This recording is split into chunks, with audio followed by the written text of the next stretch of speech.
You order a phone charger at 10 at night. By the next afternoon, it is sitting at your front door. You paid almost nothing for shipping. Maybe you paid nothing at all. For most businesses, shipping a product overnight across hundreds of miles would cost more than the charger itself. So how does Amazon do it without losing money on every single order? The answer is that Amazon is not really a retailer. It never was. It is a collection of separate businesses that all feed off the same infrastructure. And the business most people never think about is the one making most of the money. To understand where the revenue actually comes from, it helps to understand what Amazon has built underneath everything else. Not the website, not the warehouse, the infrastructure. Thousands of fulfillment centers spread across entire countries. A delivery network that rivals national postal services. A technology backbone running millions of transactions every second. And a cloud computing platform so large that it quietly powers a significant portion of the entire internet. That infrastructure is the real business. Everything customers see on the surface is just one way of using it. So where does the money actually come from? Amazon earns revenue from several directions at once, and the mix has changed dramatically over the years, in ways most people never noticed. Here is something that surprises almost everyone. Amazon's retail business, the part where you buy things and they arrive at your door, is not where most of the profit comes from. In fact, for much of Amazon's history, the retail operation barely broke even. Sometimes it lost money. Products are sold at thin margins. Shipping costs are enormous. Returns are expensive to process. Running fulfillment centers across dozens of countries requires staggering amounts of capital. The retail side of the business generates enormous revenue. But revenue and profit are very different things. And in retail, the difference is often painfully small. Think of it like a local grocery store. For every dollar it makes, it might keep only a few cents after paying for the products, the rent, and the staff. Amazon operates on that same knife edge, but at a global scale. If it only relied on selling products, it would be a very fragile company.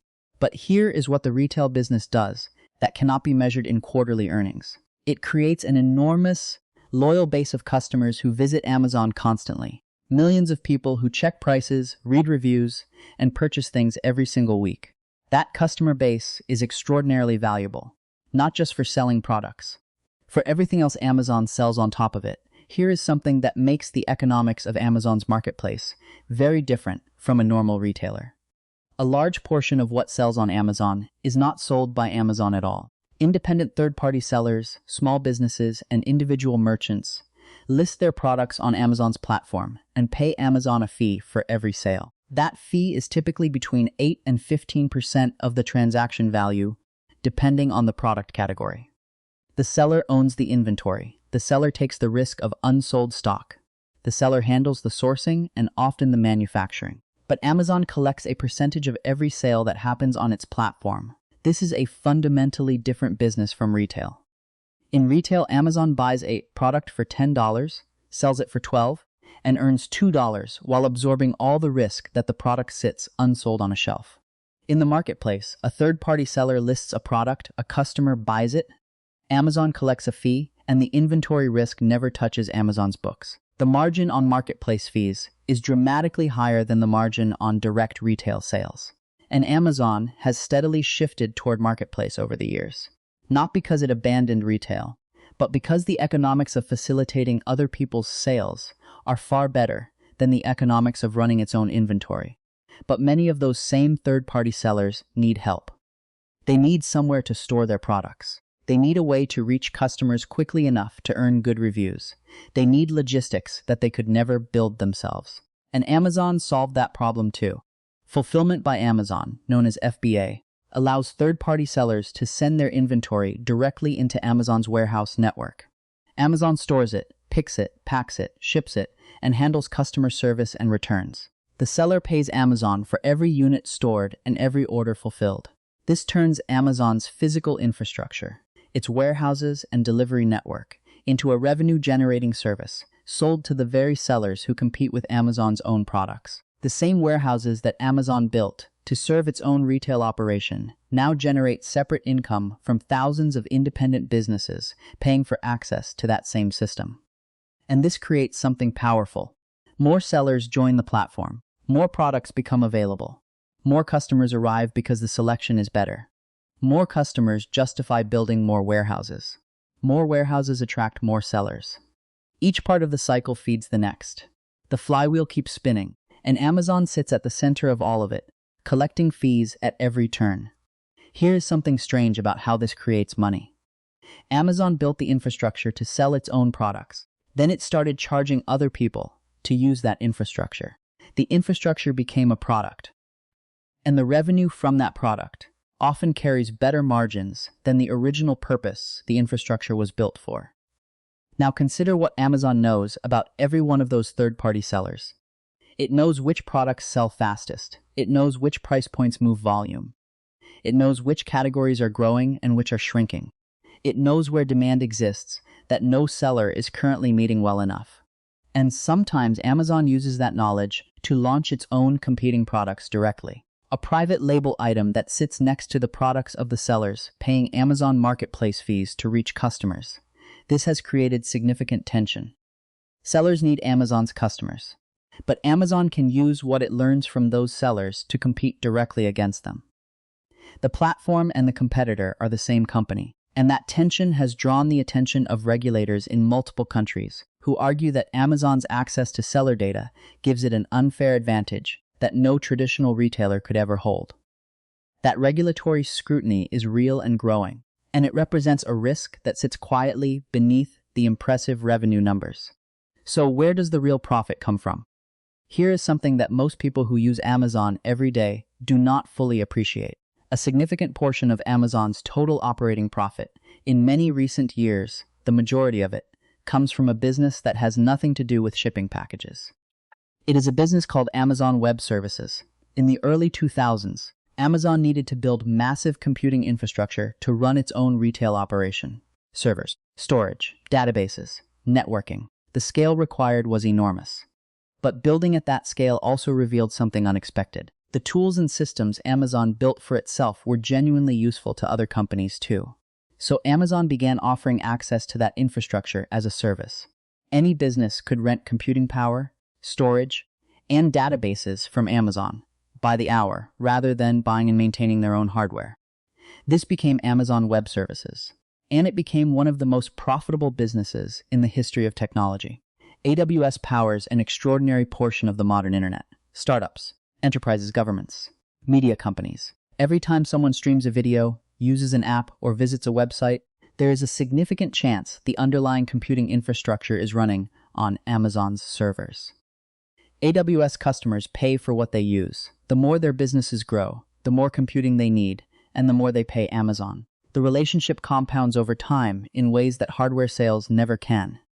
Here is what makes the economics of AWS so different from everything else Amazon does. Once the physical infrastructure is built, adding another customer costs relatively little compared to what that customer pays. The same server generates revenue around the clock, and customers who build their applications on AWS become deeply dependent on the specific tools and services Amazon provides.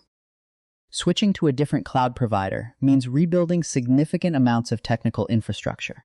That switching cost keeps customers on AWS and gives Amazon pricing power that a simple product sale never creates. But AWS does not have the market to itself. Other large technology companies have built competing cloud platforms. The competition is serious, well-funded, and growing fast. Maintaining leadership in cloud computing requires continuous investment in new services, better performance, and the kind of specialized tools that keep customers choosing AWS over its rivals. The margins are high, but they are not free money. They are the result of enormous ongoing spending on infrastructure and engineering talent. Beyond retail, marketplace, fulfillment services, and cloud computing, Amazon earns significant revenue from advertising. And this is a business that most customers never consciously notice, but it has grown into one of the largest advertising platforms in the world. Here's why Amazon's advertising business is so valuable. When someone searches for a product on Amazon, they are not casually browsing. They are ready to buy. That intent makes Amazon's search results extraordinarily valuable to the brands whose products appear there. A company selling kitchen knives will pay significantly more to appear at the top of an Amazon search for kitchen knives than it would for a banner advertisement on a random website. because the person searching on Amazon is far more likely to actually purchase. The intent is already there. Amazon is simply selling access to it. Amazon charges brands for that placement. Sponsored product listings, featured positions in search results. Display advertisements across Amazon's properties. The revenue from these arrangements flows in at margins that are substantially higher than retail or even fulfillment services. And the business benefits from a compounding dynamic. More customers shopping on Amazon makes the advertising more valuable. More advertising revenue funds Amazon's ability to offer better prices and services that attract more customers. Each side reinforces the other. And then there is Amazon Prime. Tens of millions of customers pay an annual membership fee for access to free shipping, streaming video, streaming music, cloud storage, and a growing collection of other benefits. That fee arrives before Amazon ships a single package or streams a single video. It is predictable, recurring revenue that does not depend on what customers choose to buy in any given month. But the real value of Prime is not the fee itself. It is the behavior change it creates.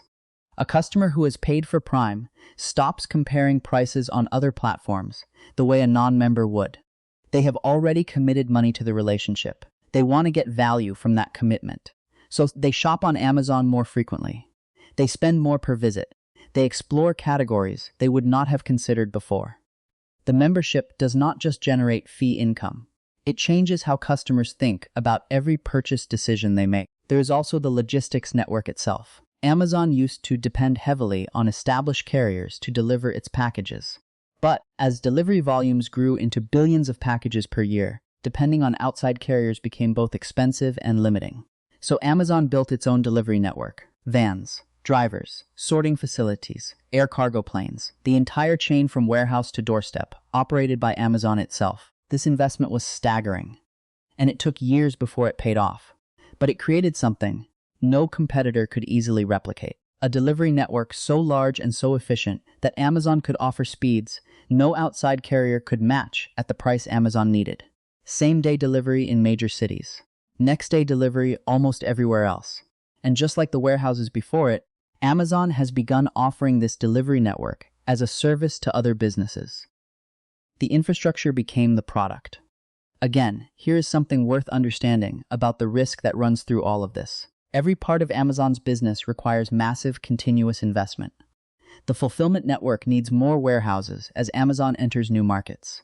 AWS needs more data centers as cloud demand grows. The advertising platform needs engineering investment to stay competitive.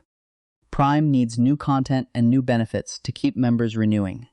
None of these advantages are static. They all have to be actively maintained and expanded. The moment Amazon stops investing in any of these areas, a competitor sees an opening, and the costs of that investment are staggering. Amazon has been one of the largest capital spenders in the technology industry for years. Building physical infrastructure at global scale is expensive in ways that pure software businesses are not. Warehouses, delivery vehicles, data centers filled with specialized hardware. These require billions of dollars of spending before a single dollar of revenue flows through them. And when the economy shifts, when consumer spending slows or business investment pulls back, the fixed costs of all that infrastructure do not shrink with the revenue.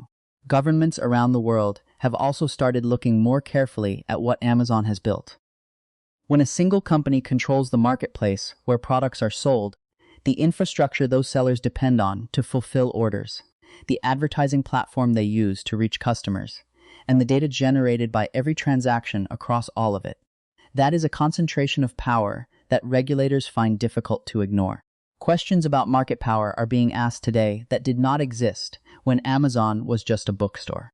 Those questions have turned into investigations, fines, and proposed regulations in multiple countries.